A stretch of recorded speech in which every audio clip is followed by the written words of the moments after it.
Hey guys, and welcome back to That Adventure Couple. On today's episode, we are going to be taking you with us to explore the ancient ruins of Pompeii.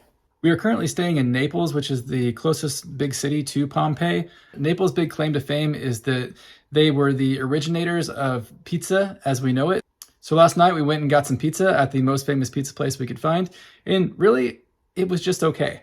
I prefer American pizza over the Italian pizza. For one, they don't cut their pizza, which makes you have to eat it with a knife and a fork, which is okay, but I don't know. I just kind of like American pizza better.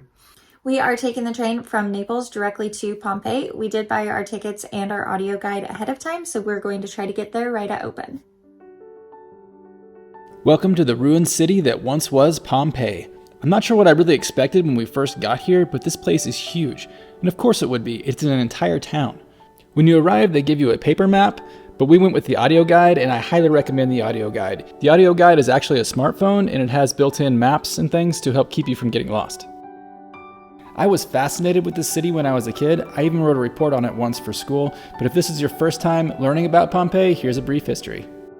The ancient Roman city of Pompeii thrived for centuries in the shadow of Mount Vesuvius before its abrupt end.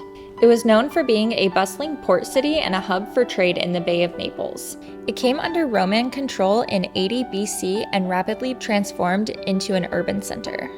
In August of 79 AD, the city faced an unforeseen event. Mount Vesuvius, the volcano that had stood silently next to them, erupted with an absolutely devastating force. This eruption buried the city under layers of ash, preserving it in an eerie time capsule. For almost 1,700 years, Pompeii laid completely forgotten. In the 18th century, it was rediscovered, and excavations led by archaeologists unveiled a surprisingly well-preserved city. Due to this preservation, they had a lot of insight into what daily life in ancient Rome looked like.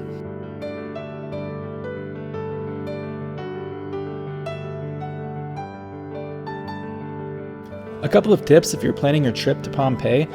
First, you're going to want to wear comfortable shoes because there is a lot of walking. Second, if you're walking on the cobblestone streets, watch your step because I nearly twisted my ankle several times on these large cobblestones. There's big cracks between them and it's quite dangerous.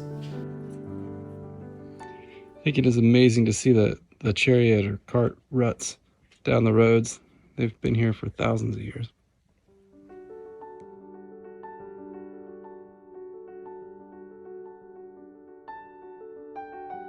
As you walk through the streets and the amphitheaters and the gladiator arena, the audio guide doesn't focus on the death and destruction of the volcano that erupted in 79 AD.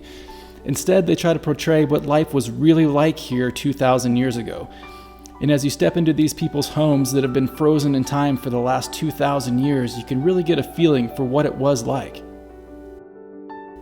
After all this time, there's still so much beauty and detail in these frescoes and mosaics. It's incredible.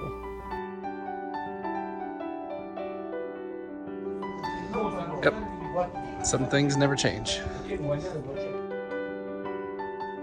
Pompeii was so much fun to explore with such a deep history. They have ongoing excavations, so I can only imagine what they're going to uncover in the years coming. We'll definitely have to visit again. We hope you enjoyed this stroll through history. Please feel free to like and subscribe, and we'll see you back here for the next adventure.